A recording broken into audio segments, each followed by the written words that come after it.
வணக்கம் உறவுகளே, எல்லோரும் எப்படி இருக்கீங்க? நல்லா இருக்கீங்களா? இன்றைக்கி என்னடா இவன் வந்து உட்காந்துருக்கானே அப்படின்னு எல்லாம் பார்ப்பீங்க. அன்னைக்கிளிக்கு வந்து கொஞ்சம் உடம்பு சரியில்லை. சரி, நான் இப்போ தான் ஆஃபீஸ் முடிஞ்சு வந்தேன். வந்துவிட்டு என்னை வந்து இங்கே உட்கார வச்சுட்டாங்க. பரவாயில்ல, பேசுகிறதுனால ஒன்றும் தப்பு இல்லை, பேசுங்க. டெய்லி நான் தானே என் முகத்தை தானே பார்க்குறாங்க, ஒரு சேஞ்ச் வேணும்ல. இருந்தாலும் நீங்கள் வந்து அன்னைக்கிளி பேசுகிறதும் நான் பேசுகிறதும் ஒன்றா இருக்குமா? அப்படிலாம் ஒன்றும் இல்லை, மாமா பேசுகிறதையும் விரும்புவாங்க மக்கள். சரி, ரைட்டு. இன்னைக்கு கதையில் என்னங்கிறத நீங்களே சொல்லிடுங்க. இன்றைக்கி வந்து லைலா பொண்ணுக்கு வந்து சீர் பண்ணுறதுக்கு சுப்பிரமணியம் விடுவாங்களா இல்லையாங்கிறத இன்றைக்கி வீடியோவில் பார்க்க போகிறோம். விடுவாங்களா? அது வீடியோக்குள்ளே வாங்க பார்க்கலாம். மாமா கொஞ்சம் பேச வந்து ஷையாக ஃபீல் பண்ணுறாப்புல. எனக்கு கொஞ்சம் உடம்பு சரியில்லைங்க, ஒரு மாதிரி டயர்டாக இருக்குது. எப்போதுமே கொஞ்சம் ப்ளசன்டபிள் பேசுகிறது அப்படியே இங்கிட்டு பேசிட்டீங்கன்னா அது கொஞ்சமாக குளிச்சாது இருக்கணும். குளிக்கவே இல்லை, அந்தளவுக்கு ஒரு மாதிரி டயர்டாக சுற்றிட்டு இருக்கேன் நான். சரி, ஓகே, வாங்க வீடியோக்குள்ளே போகலாம். பாய் சொல்லுங்க மாமா. நன்றி, வணக்கம்.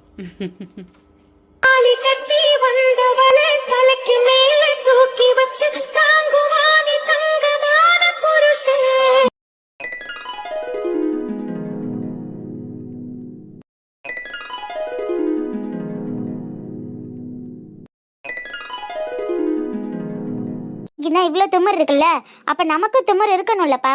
நம்ம எல்லாம் போவே கூடாது. சரி போவேனா? அப்பாவுக்கு ஒரு சம்பு தண்ணி இல்லிட்டு வா போ. அப்பா, நீங்க அம்மாவை கன்வின்ஸ் பண்ணலாம் ட்ரை பண்ணக்கூடாது. அம்மாவே ஒத்துக்கிட்டாலும் நான் ஒத்துக்க மாட்டேன்ப்பா. சரிடா, போய் அப்பாவுக்கு ஒரு சம்பு தண்ணி இல்லிட்டு வா போ. சரி. இதயம் இதயம் எரிகின்றது. பெண்ணே நீயும் பெண்ணா, பெண்ணாகிய ஓவியம் ரெண்டே ரெண்டு கண்ணா. அங்கேயே சும்மா நின்னுட்டு இருக்கீங்க, அந்த வேலையை போய் பார்க்கலாம்ல. மூர்த்தி என்ன சமயக்காரங்களாம் வந்துட்டாங்களா இல்லையா? சரி, போய் வேலையை பார்க்க சொல்லுங்க. அந்த வாழையில கட்டை எடுத்துட்டு வாங்கப்பா, உள்ள எடுத்து வைங்க. என்னையா மனுஷா, எல்லாரும் அங்கங்க நின்னுட்டு இருக்காங்க, என்ன பண்ணிட்டு இருக்க நீ? வேலை எல்லாம் பாத்துட்டு தான் லைலா இருக்கும். எங்க பாத்துட்டு இருக்காங்க? அங்கங்க சும்மா நின்னுட்டு இருந்தா காலையில அது இல்ல இது இல்ல, அப்புறம் சமையலுக்கு லேட் ஆச்சுன்னு சொல்லக்கூடாது. வெங்காயம் தக்காளி எல்லாம் முட்டை வந்துருச்சா? எல்லாம் வந்துருச்சு. நம்ம முரளி மசாலா அரைக்க போனான்ல, அவனை மட்டும் ஆளை காணா. அதுக்குதான் ஆச்சி சக்தின்னு பவுடர் இருக்கு, அதை வாங்கி போட்டுக்கலான்னு சொன்னேன். மாஸ்டர் அவர் சொன்ன அளவுகள்ல ஃப்ரெஷ்ஷா அரைச்சு போட்டா தான் நீட்டா வரும்னு சொல்லியிருக்காரு. அப்புறம் அப்படித்தானே செய்யணும். அப்புறம் ஏதாவது சொதப்பிடுச்சுன்னா என்ன செய்ய முடியும்? அதுவும் சரிதான், வேலை ஏசியா முடிஞ்சிரும்ங்கிறதுக்காக பாக்கெட் மசாலா போட்டு அது வேற டேஸ்ட் மாறிடுச்சுன்னா சரி இருக்கட்டும். ஆமா லைலா, கொஞ்சம் எங்க நகை வாங்கிட்டு வந்தாச்சா? இல்லையா, அதுக்கு தான் ஃபோன் பண்ணி கேளுங்கன்னு மாதவனையும் சொல்லிட்டு இருக்கேன். அது ஏதோ நாளைக்கு காலையில கொடுத்துட்றோன்னு சொல்றாங்களாம். நாளைக்கு காலையிலயா? ஃபங்க்ஷன் நாளைக்கு வச்சுக்கிட்டு நாளைக்கு நகை கொண்டு வந்து கொடுத்தா என்ன லைலா? என்னையா பண்றது? அம்மா தான் அந்த சங்கிலி இந்த சங்கிலி பதக்கம் வச்ச சங்கிலின்னு பழைய மாடலா சொல்லுச்சு. அதை எடுக்கிறதுக்கு இப்போ உள்ள கலெக்ஷன்ல இல்ல.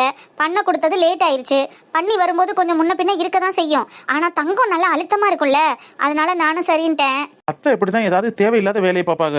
அப்படிலாம் சொல்லாதயா மனுஷா, அம்மா சொல்றதும் ஒரு வகையில கரெக்ட் தான். இப்போ உள்ள தங்கத்தெல்லாம் சும்மா ரெடிமேடா வாங்குறது போலா இருக்கும். இதே நம்ம செய்ய கொடுத்து வாங்கினோம்னா நல்லா அழுத்தமா இருக்கும், தங்க நாள் பட்டு கிடக்கும்ல. நம்ம பிள்ளைக்கு இதோடய போகுது, கல்யாணத்துக்கும் இந்த நகையை பத்திரமா வச்சு போடணும். நம்ம என்ன இனிமே போய் தங்க நகையா வாங்க முடியும்? கிடைக்கும் போது யூஸ் பண்ணிக்கிட்டாதானே.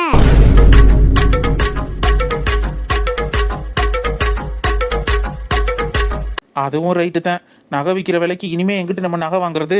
ஏதோ இதை பத்திரமா வச்சுக்கிறணும், அவ்வளவுதான். லைலா சொல்லுங்கண்ணே. நாளைக்கு காலையில டிஃபன் உண்டு தானமா? ஆமா, காலையில டிஃபன் கண்டிப்பா உண்டு. ஆனா மத்தவங்களுக்கெல்லாம் இல்ல, வீட்டுல உள்ள ஆளுங்களுக்கு மட்டும் ரெடி பண்ணிருங்க. வீட்டுல உள்ள ஆளுங்கன்னா எத்தனை பேருமா வரும்? இப்ப வந்திருக்கிறவங்க ஒரு 10-15 பேர் இருப்பாங்க. நாளைக்கு நம்ம ஆளுங்க காலையிலேயே வெள்ளன வர்றவங்க ஒரு 10 பேர், கிட்டத்தட்ட ஒரு 30 பேருக்கு மட்டும் காலையில டிஃபன் பண்ற மாதிரி இருக்கும். இட்லி, பொங்கல், கேசரி, வடை, அது மட்டும் போதும். சரிப்பா 30 பேர்னா ஒரு 40 பேர் சாப்பிட்றது மாதிரி இருக்கும். பரவாயில்ல தானே? மீதம் இருந்தாலும் பரவாயில்ல, ஆனா யாருக்கும் பத்தாம போயிடக்கூடாது. உள்ளூர் ஆளுங்க யாரும் காலையில வர்றவங்க சாப்பிட்டாலும் ஒன்றும் பிரச்சனை இல்லை தான். ஆனா எல்லாருக்கும் பத்தணும். இந்த மாதிரி சமையலை யாருமே செஞ்சதில்லைன்னு சொல்ற அளவுக்கு இருக்கணும். சரிங்களா? அதெல்லாம் பாத்துக்கலாம்ப்பா. மச்சான், மத்தியான சமையலும் தூக்கலா இருக்கணும். சும்மா கறிக்குழம்பு வாட அந்த ஆத்தூரே அடங்கணும். அதெல்லாம் இப்படி ஒரு கேட்டரிங் சர்வீஸ் சமையல் இந்த ஊரே சாப்பிட்டுருக்காது. அசத்தி பொருளா மாப்பிள்ள, கவலை விடுங்க. சரிண்ணே. சரி, நீங்க போய் பாருங்க, ஏதாவது வேணும்னா கூப்பிடுங்க. ஓகேம்மா. ஓ மஞ்சள் குங்குமம் தாளின் சிறப்பு, பெண்களுக்கெல்லாம் இந்த ஒரு பொறப்பு. லைலா, என்னையா மனுஷா, சொன்னதை கேட்டில? இந்த சாப்பாடை சாப்பிட்டுட்டு இந்த ஊரே இப்படி ஒரு சாப்பாடை சாப்பிட்டது இல்லைன்னு மெச்சிக்கணும். அப்படி இருக்கணும் சாப்பாடு. நீனும் கூட நின்று கவனிச்சுக்கோ. என்ன? அதெல்லாம் நான் பாத்துக்கிறேன். பார்ட்டிக்கு காசு வேணும்னு பசங்க கேக்குறாங்க. ஆரம்பிச்சிட்டியா? இப்பதானே நல்லபடியா நடத்தி முடிக்கணும்னு சொன்னேன், அதுக்குள்ள 7:30 கொட்டுறதுக்கு வழி வைக்கிற. என்ன லைலு பேபி, அப்புறம் ஃபங்க்ஷன்னா பார்ட்டி இல்லாம இருக்குமா? இங்க பாரியா மனுஷா, என்னோட பிறந்த பரதேசிய பகச்சுக்கிட்டு ஃபங்க்ஷன் நடத்திக்கிட்டு இருக்கோம். உன்னால ஒரு பிரச்சனைன்னு வந்துச்சு, அதையே சாக்கா வச்சு ஊராங்க எல்லாரும் மோளம் கொட்டி கொண்டாடுவாங்க. அப்புறம் பாத்துக்க சொல்லிட்டேன். அதெல்லாம் ஒரு பிரச்சனையும் வராது லைலு பேபி, நான் அதெல்லாம் தனியா கவனிச்சுக்கிறேன். நீ பணத்துக்கு மட்டும் ஏற்பாடு பண்ணு. நான் எங்க ஏற்பாடு பண்றது? குஞ்சாயி மாதவன் யார்கிட்டயா தான் தள்ளி விடணும். என்னடி சொல்ற? அப்புறம் இது எல்லாம் நம்மளா பண்ணிக்கிட்டு இருக்கோம்? எல்லாம் அவ தான் பண்ணிட்டு இருக்கா. அவகிட்ட தான் பார்ட்டி அதுன்னு சொல்லி ஏதாவது ஒன்று மண்டையை கழுவணும். சரி, நான் பாத்துக்கிறேன், நீ போ. ஆமா, எவ்வளோ வேணும்? பெரிய இடத்து ஃபங்க்ஷன்னு எப்படியும் ஒரு 50 ரூபா செலவாக லைலா.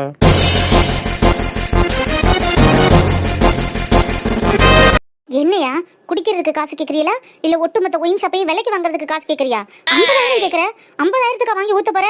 என்ன லைலு பேபி, அப்புறம் வராதா? 50 காசு வந்துடும். லாலா, வாடி குஞ்சாயி. என்னாச்சு லாலா, ஏன் இவ்வளோ டென்ஷனா இருக்க? இவர் படுத்துற பாடுக்கு டென்ஷன் ஆகாம என்னடி பண்றது? இன்னைக்கு ஃபங்க்ஷன் நடக்குதான், அதுவும் குஞ்சாயி வீட்டு ஃபங்க்ஷன் தான் வெளியில சொல்லிக்கிறாங்களாம். குஞ்சாயி வீட்டு ஃபங்க்ஷன்ல எல்லாரும் சரக்கடிக்காம இருக்க முடியாதான். கண்டிப்பா எல்லாரும் ஃபங்க்ஷன்ல பார்ட்டி கேட்பாங்களாம். அதுக்கு 50,000 வேணும்னு சொல்றாருடி. குஞ்சாயி வீட்டு ஃபங்க்ஷனா இருந்தா அதுக்காக 50,000 ரூபாய்க்கு சரக்கடிப்பாங்களா?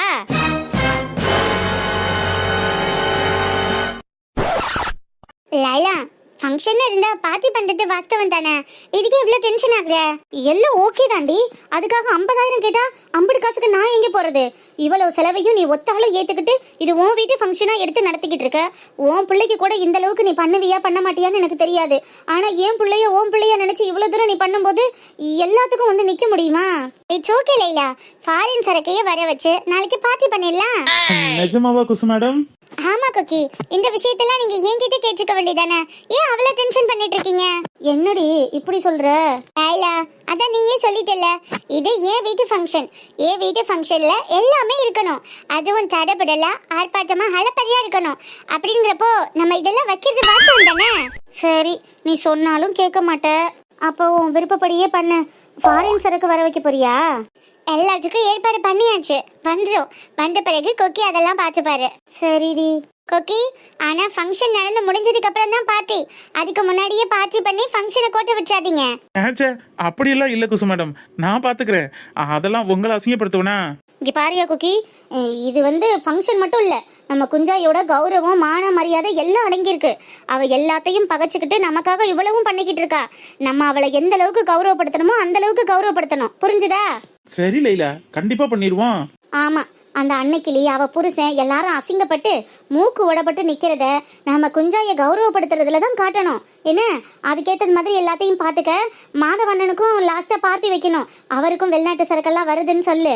அதெல்லாம் ஜமாயிச்சிருவோம், விடு, நான் பாத்துக்கிறேன். எனக்கு வேலை இருக்கு, போயிட்டு வரேன். சரி சரி, நீ வேலையை பாரு. ஒரு பாதி ஒரு பாதி சுந்தரனையம் ஜோடியானதென்ன. அத்தை பாய புடிங்க அத்தை. அச்சச்சோ, இந்த வாட்டியும் மிஸ் பண்ணிட்டேனே. என்ன அத்தை? சாரிடா வேதா குட்டி. சரி சரி, இப்ப தூக்கி போடு, அத்தை கரெக்டா கேட்ச் பண்றேன். ஓகேவா? கரெக்டா பிடிக்கணும். ஓகே, இந்த வாட்டி கண்டிப்பா பிடிப்பேன். ஓகேவா? சரி, போடட்டுமா? ஓகே, 1 2 3. வேதா, ஐயோ அப்பா, அத்தை நம்ம அப்புறம் விளையாடலாம், பாய். ஏய் வேதா நில்லு. வேதா, ஏமா நயன்தாரா, நீ என்ன சின்ன பிள்ளையா? உன் உடம்பு இருக்கிற அந்த கண்டிஷனுக்கு இப்படி காந்து விளையாண்டுட்டு இருக்க? சாரிண்ணே, உங்க மேல பட்டுருச்சு. என் மேல பட்டதை பத்தி ஒன்றும் பிரச்சனை இல்லை, ஓ மேல பட்டிருந்தா என்ன ஆயிருக்கும்? அதெல்லாம் நான் கவனமா தானே விளையாண்டுட்டு இருக்கேன், அது வெயிட்லெஸ் பால் தான். ஏமா, வெயிட்டான பாலா இருக்கு, வெயிட் இல்லாத பாலா இருக்கு. ஏதாவது ஒண்ணுன்னா போன உசுறு திரும்பி வந்துருமா? சும்மாவே பிரசவத்துக்கு அப்புறம் நீ உயிரோட இருப்பியா இல்ல உன் புள்ள உயிரோட இருக்குமான்னு தெரியாம குடும்பத்தோட இங்க கடந்த அரண்டுகிட்டு கிடக்காங்க. நீ என்னடானா இப்படி தெரியுற?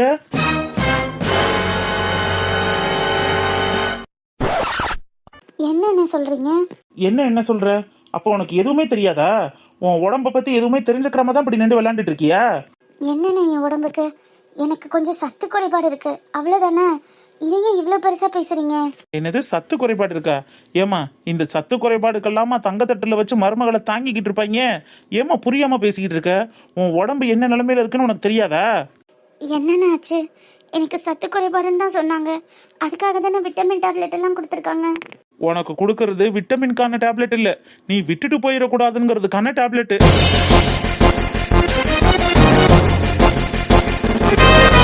என்னென்ன சொல்றீங்க? எனக்கு ஒண்ணுமே புரியல. ஐயோ, குடும்பமே முழு பூசணிக்காயை சோத்துல வச்சு மறைச்சது மாதிரி ஒரு மயித்துப்புல காரிட்ட எதையுமே சொல்லாம இப்படி மறைச்சிருக்காங்க. அப்போ உனக்கு என்ன நடக்குதுன்னு உனக்கு எதுவுமே தெரியாதா? இல்லை, எனக்கு எதுவும் தெரியாது.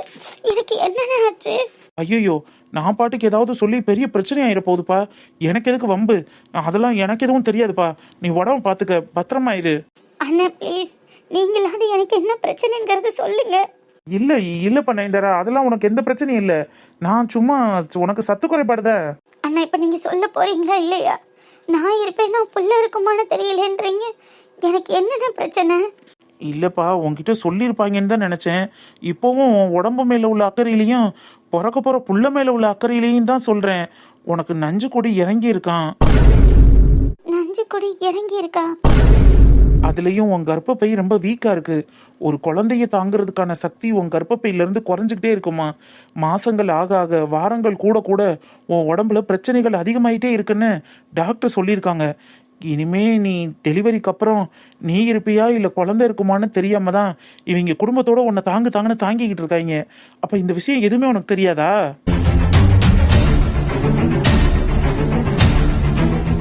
என்னென்ன சொல்றீங்க? நிஜமாவா? நான் டாக்டர் பார்க்க போகும்போது இந்த அளவுக்கு எதுவுமே என்கிட்ட சொல்லலையே. அவர் கூட என்கிட்ட சொல்லலையே. அவன் உன்கிட்ட ஏன் சொல்லலைங்கிறது எனக்கு தெரியல.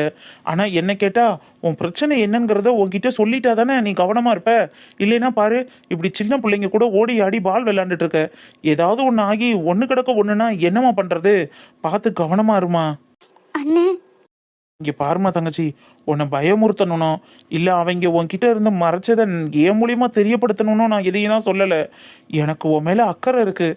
உன் குழந்தை மேலே எனக்கு ரொம்ப பாசம் இருக்குது. என் கூட பிறந்த தங்கச்சி மாதிரி தான் உன்னையும் நினைக்கிறேன். அப்படி இருக்கிறதுனால தான் உனக்கு எந்த பிரச்சனையும் வந்துடக்கூடாதுங்கிறதுக்காக நான் இதை சொன்னேன். இனிமேலாவது கவனமாக இருமா. நயன்தாரா, அண்ணே, நீ போகிற இடத்துக்கெல்லாம் உன் புருஷன் உன் கூடவே வர்றது உன் மேலே உள்ள பாசத்தினால இல்லை, உன் உடம்புக்கு இருக்கிற கண்டிஷன்னால தான். அதே மாதிரி உன் நாத்தனார், அதான் என் பொண்டாட்டி சாவி, அவளும் உங்கள் ஊர் முதற்கொண்டு இருந்து உன் கூட இருந்து உன்னை கவனிச்சுக்கிட்டதெல்லாம் உன் மேலே இருக்கிற அன்புனாலெல்லாம் இல்லை, உன் குழந்தை நல்லபடியாக இந்த பூமிக்கு பிறக்கணுங்கிறதுக்காக மட்டும்தான். அவங்களுக்கு தேவை நீ இல்லை, உன் வயிற்றுலேருந்து பெறக்கூடிய அந்த குடும்பத்துக்கான வாரிசு. அது மட்டும்தான். உன்னை ஒரு கருவியாக மட்டும்தாம்மா நினைக்கிறாங்க. இதை நான் எதுக்கு சொல்கிறேன்னா, போதும்ண்ணே, இதுக்கு மேலே நீங்கள் எதுவும் சொல்ல வேண்டாம். இல்லைப்பா, உன் மேலே அக்கறை இருந்து நீ அவங்களுக்கு முக்கியம்னு நினச்சிருந்தா கண்டிப்பாக இந்த விஷயத்த ஒளிவு மறைவாவது உன்கிட்ட சொல்லியிருப்பாங்க. எதுவுமே சொல்லாமல் குழந்தை பிறக்கிற வரைக்கும் உன்னை பாதுகாப்பாக பார்த்துக்கணுன்னா என்ன அர்த்தம்? குழந்தை மட்டும் போதும், நீ எக்கேட கெட்டு போனால் பரவாயில்லன்னு தானே அர்த்தம். ஆம்பளைங்களுக்கு 1000 பொம்பளை. நீ இல்லைன்னா அடுத்த முகூர்த்தத்திலேயே ஒரு பொண்ணை பார்த்து கல்யாணம் பண்ணி வச்சிருவாங்க. ஆனால் உன் பிள்ளைக்கு தாய் இல்லைன்னா கொஞ்சம் பார்த்து பக்குவமாக நடந்துக்கம்மா. தயவு செஞ்சு நான் இந்த உண்மையை உன்கிட்ட சொன்னேன்னு வெளியில் யார்கிட்டையும் சொல்லிடாதம்மா. நான் வேணுக்குனே இதை உன்கிட்ட சொன்னது மாதிரி எடுத்துக்கிட்டு அப்புறம் என் பொண்டாட்டி என் கூட சண்டை போடுவா. தயவு செஞ்சு கொஞ்சம் புரிஞ்சு நடந்துக்கம்மா. சரிங்கண்ணே, இப்போவாது இந்த உண்மையை என்கிட்ட சொன்னீங்களே, அதுவே போதும்.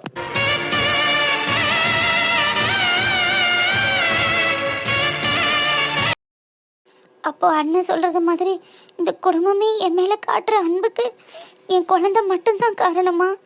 என் மேல உள்ள பாசம் இல்லையா? எனக்கு இப்படி ஒரு பிரச்சனை இருக்குன்னு ஏன் யாருமே என்கிட்ட சொல்லலை? எல்லாரும் ஒட்டுமொத்த குடும்பமாக சேர்ந்து என்கிட்ட ட்ராமா பண்ணி இப்படி ஒரு விஷயத்தை என்கிட்ட இருந்து மறைச்சிட்டாங்கல்ல. என்னை பற்றி யாருக்குமே எந்த கவலையுமே இல்லையா? அப்போ நான் உயிரோட இருக்க மாட்டேனா? என் குழந்தைய நான் அவளுக்கு இருக்க மாட்டேனா?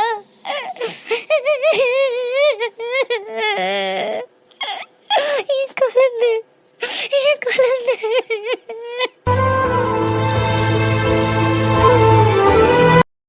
தான் பொண்ணோட புருஷன் வீட்டோட மாப்பிள்ளை வெளிநாட்டுல இருந்து வந்திருக்கேன்னு கொஞ்சம் கூட பொருட்படுத்தாம அவ தான் முக்கியம்னு 24 மணி நேரமா அவளையே தாங்கிக்கிட்டு தெரிஞ்சிங்கல்ல. அதுக்காக தாண்டா வச்சிருக்கேன் உங்களுக்கு ஆப்பு. இவ்வளவு நாளும் அவளுக்கே தெரியாம அவ பிரசவத்தை நல்லபடியா நடத்தி முடிக்கணும்னு கங்கணம் கட்டிக்கிட்டு தெரிஞ்சிங்கல்ல. இனிமே இருக்க போற கொஞ்ச நாளும் அவ எப்படி நிம்மதியா இருக்கா, உங்களை எப்படி நிம்மதியா விடுறான்னு நானும் பாக்குறேன்டா. முடியாத பிள்ளைய விட்டுட்டு போறமே, வெளிநாட்டுல இருந்து வந்த புருஷனை விட்டுட்டு போறமேன்னு கொஞ்சம் கூட அக்கறை இல்லாம இவளுக்கு சேவகம் பண்றதுக்கு அவ அக்கா வீட்டுல போய் 1 வாரம் தங்கியிருக்கா. இப்படி பொண்டாட்டிய எந்த ஊர்லயாவது பார்த்திருக்கோமா? இதயம் எரிகின்றது இறங்கிய கண் நினைக்கின்றதே. ஓ கெட்டி மேளம் நாதஸ்வரம் அது சேர்ந்து கேட்கும் நேர சுகம் டும் டும் டும் டும் டும் டும். மாமோய் என்ன இப்படி படுத்திருக்கீங்க? வாங்க உள்ள வந்து படுக்கலாம்ல. இல்லை நிக்கிலி, நீங்கள் போய் படுங்க, அந்த வாரேன். கொசு கடியா இருக்கு, கடிக்கிற கடி தெரியுதா இல்லையா? உள்ள வந்து படுங்க. என்ன யோசனை? ஒன்றும் இல்லை நிக்கிலி, நான் இருக்கேன், நீ போமா. கொசு கடிக்குது மாமா. அந்த கொசு கடியில வந்து என்னன்னு இப்படி படுத்து கிடக்கிய? என்னன்னு தான் தூக்கம் வரேன். பொட்ட பொட்ட அப்படியே முழிச்சுக்கிட்டு கிடக்கிறதுனால என்ன ஆயிட போகுது? உள்ள வாங்க, உள்ள வந்து படுங்க. இருக்கட்டும் நிக்கிலி, நீ போய் படு. சாப்பிடவும் இல்லை, போட்ட சோறு அப்படியே கிடக்கு. வந்து சாப்பிடவாத செய்யுங்களே. வேணான்னு சொல்கிறேன்ல, போமா. ஏன் மாமா, உங்க தங்கச்சி பிள்ளைக்கு விசேஷம். ஊரே நாளைக்கு 1-2 போய் விசேஷத்துல கலந்துக்கிறோம். நம்ம ஒதுங்கி நிக்கிறதுக்கு போறோமேன்னு நினைச்சு நீங்க கவலைப்படுறீங்களே தவிர என்னைய நினைச்சு கொஞ்சமாவது கவலைப்பட்டீங்களா? என்ன நிக்கிலி, என்னென்னமோ கேட்குற? நெசத்தை தானே மாமா கேட்குறேன். உங்க குடும்பத்துல ஒரு விசேஷம் நீங்க போய் நிக்க முடியலேன்னு கவலைப்படுறீங்க. என்னைய பத்தி நீங்க எதுவுமே யோசிக்கல மாமா. ஏட்டி, என்ன பேச்சு இதெல்லாம்? நான் வாழ்ற வாழ்க்கையே உனக்காகவும் நம்ம பிள்ளைகளுக்காகவும் தானே. அப்புறம் ஏன் இப்படி பேசுற? வார்த்தைக்கு தான் நான் உனக்காக வாழ்றேன்னு சொல்றீங்களே தவிர என் மனநிலையை நீங்க புரிஞ்சுக்க மாட்டேங்கிறீங்களே மாமா. இப்போ என்னடி பிரச்சனை உனக்கு? ஏன் கதையை விடுங்க, உங்க கதைக்கு வருவோம். இப்போ என்ன நினைக்கிறீங்க? நாளைக்கு நீங்க இங்க போகணும்னு நினைக்கிறீங்களா இல்ல வேணான்னு நினைக்கிறீங்களா? மதிக்காதவங்க வீட்டு வாசலை எப்படி போய் மிதிக்கிறது? வீடு தேடி வந்து வானேன்னு ஒரு வார்த்தை கூப்பிட்டா போகலாம், இல்லைன்னா எப்படிம்மா? நான் போகலை. நீங்க போறீங்களா போகலையா, கூப்பிட்டா கூப்பிடல அதெல்லாம் விடுங்க. உங்க மனசுல என்ன தோணுது? போகணும்னு தோணுதா இல்ல வேணாம்னு தோணுதா?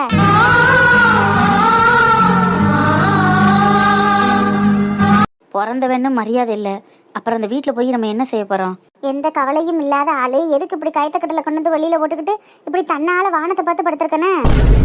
என் கூட பிறந்தவளையோ என்னை பெத்தவங்களையோ நினச்சலாம் நான் கவலைப்படல அன்னைக்கிளி.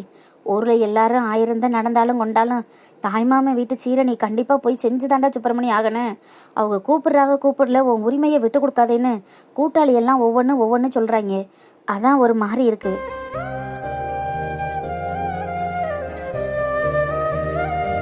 கூட்டாளி எல்லாம் என்ன சொல்றாங்க?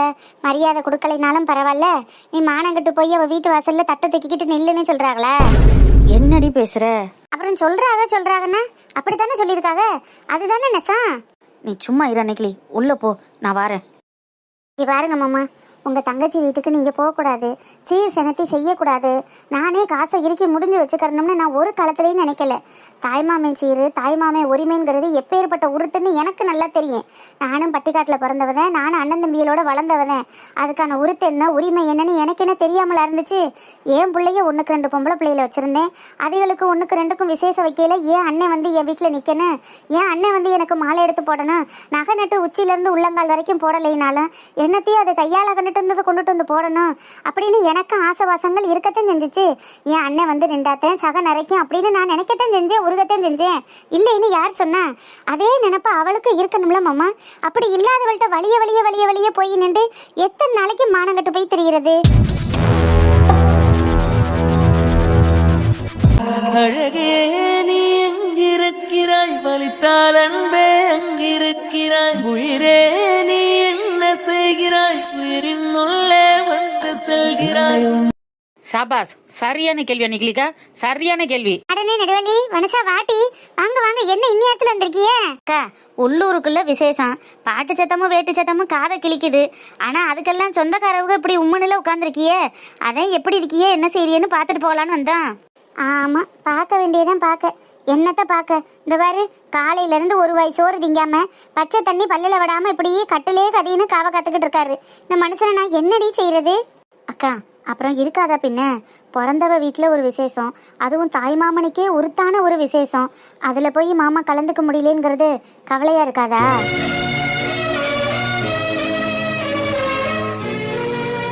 என்னங்கடி நீங்களும் புரியாம பேசுறிய? நான் ஒன்றும் அவரை போங்க போகாது என்ன சொல்லவே கிடையாது. அவருக்கு விருப்பம் இருந்து வாடின்னு சொன்னா இப்பவே தட்டத்துக்கு தலையில வச்சுக்கிட்டு பின்னாடி வர்றதுக்கு நான் ரெடியா இருக்கேன்.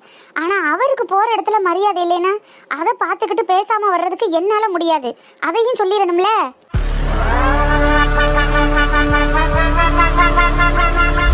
ஏக்கா, நீ நினைக்கிறதெல்லாம் மாம்சுக்கு என்ன புரியாமலா இருக்கு? மாம்சு எந்த இடத்துலையும் தலை குனிவா இருந்துடக்கூடாது, அவருக்கு எந்த ஒரு அசிங்கமும் வந்துடக்கூடாதுன்னு நினைக்கிற. அது கூடவா அவருக்கு புரியாம இருக்கான்? மாமா, ஊரெல்லாம் சொல்லிட்டு வந்த உங்க தங்கச்சி உங்ககிட்ட ஏன் சொல்லல தெரியுமா? தாய் மாமன் சீர் செய்யறதுக்கு நீங்க தகுதி இல்லாதவராம். உங்ககிட்ட அந்த அளவுக்கு வருமானம் இல்லையா, உங்களுக்கு தகுதி இல்லையா. அதனாலதான் என் புருஷன்னு ஒருத்தர் இருக்கான் பாருங்க, அவனையும் அவ கூட தெரியறவளையும் சேர்த்து வச்சு தாய் மாமன் அத்தைன்னு சபையில கொண்டு வந்து நிப்பாட்ட போறாங்களாம். அவங்க தான் பட்டு பரட்டை எல்லாம் எடுத்திருக்காங்களாம். அது தெரியுமா உங்களுக்கு? இதை நினைச்சு நீங்க ஏன் மாமா ஃபீல் பண்றீங்க?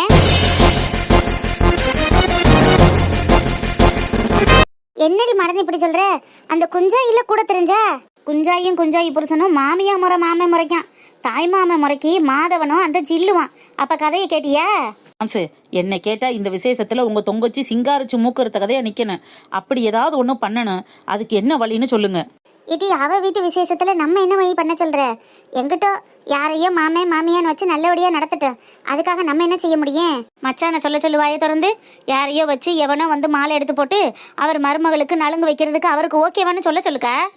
ஏன்டி அப்புறம் என்ன செய்ய? அவரா போய் இதெல்லாம் செய்ய முடியும்? அவர் செய்வாரோ செய்யலையோக்கா, அவர் மனசுல கவலை இல்லாமலா இப்படி வந்து கட்டில படுத்துட்டு உட்கார்ந்துருக்காரு தன்னந்தனியா?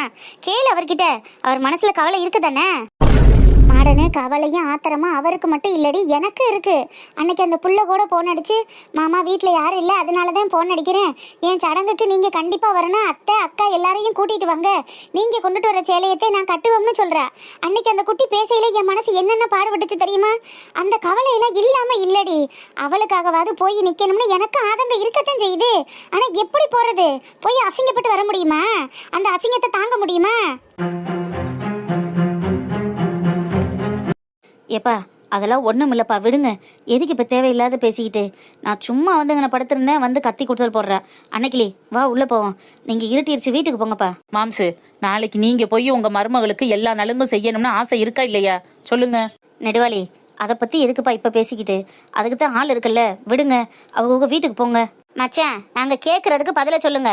சும்மா ஒன்றும் உங்கள் வீட்டு வாசலில் வந்து நிற்கல. நாளைக்கு நீங்கள் முன்னாடி போய் நின்று எல்லாத்தையும் செய்யணும்னு உங்களுக்கு நினைப்பு இருக்கா இல்லையா? சொல்லுங்க மாமா. எப்பா இல்லாமல் எப்படிப்பா இருக்கும்? தாய்மாமன்கிறது தாயில பாதின்னு சொல்லுவாங்க. தான் மடியில் உட்கார வச்சு அக்கா தங்கச்சி விட்டு பிள்ளைகளுக்கு காது குத்தையிலையும் வலிக்கிறது முதல்ல அவனுக்காகத்தான் இருக்கும். அதே நேரத்தில் தான் அக்கா தங்கச்சி விட்டு பிள்ளை பெரிய பிள்ளை ஆயிருச்சுன்னு அதுகளுக்கு மாலை எழுத்து போட்டு சந்தனம் போட்டு வைக்கல. இனிமே நம்மளுக்கு பொறுப்பு அதிகமாயிருச்சு, குடும்பத்தை நல்லபடியாக பார்த்துக்கறணும்னு நினைக்கிற பொறுப்பும் அவனுக்கு தப்பா அதிகமாக இருக்கும். அப்படி இருக்கையில் எனக்கு எப்படி அந்த மனசு துடிக்காமல் இருக்குன்னு சொல்லு.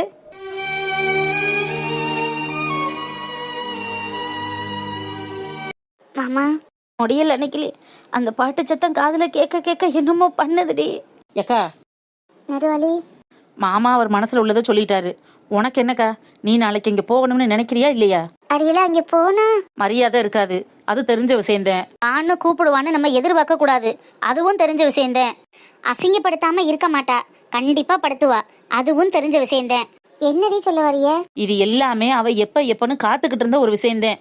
இது எல்லாத்துக்கும் நான் ரெடியா இருக்கேன், ஆனாலும் என் முறைய போய் நான் செஞ்சுட்டு வருவேன். அவ ஏத்துக்கிறா, இல்லைன்னா தூக்கி கொண்டு போய் கொட்டுறா. ஆனா நான் செய்ய வேண்டிய முறையை என் மருமகளுக்கு செஞ்சுட்டு வருவோம்னு நீங்க உறுதியா இருந்தா அதுக்கு சப்போர்ட்டிவா நாங்க இருக்கோம். நீங்க என்னடி பண்ண முடியும்? எங்களால முடியும்க்கா. என்ன செய்விய? என்னவோ செய்யறோம். ஆனா நாளைக்கு வைக்க வேண்டிய நலுங்கு நீனும் உன் புருஷனும் வைக்கிறதா இருக்கும். அதுக்கு நாங்க உத்தரவாதம் கொடுக்கறோம். நீங்க ரெடியா இருக்கீங்களா?